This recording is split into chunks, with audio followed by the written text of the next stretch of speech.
சொல்லிடுவோம்.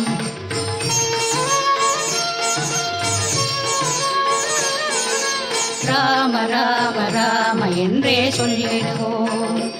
அவன் கருணை அருளால் சுகமாய் உலகில் வாழ்ந்திடுவோம். ராம ராம ராம என்றே சொல்லிடுவோம். அவன் கருணை அருளால் சுகமாய் உலகில் வாழ்ந்திடுவோம்.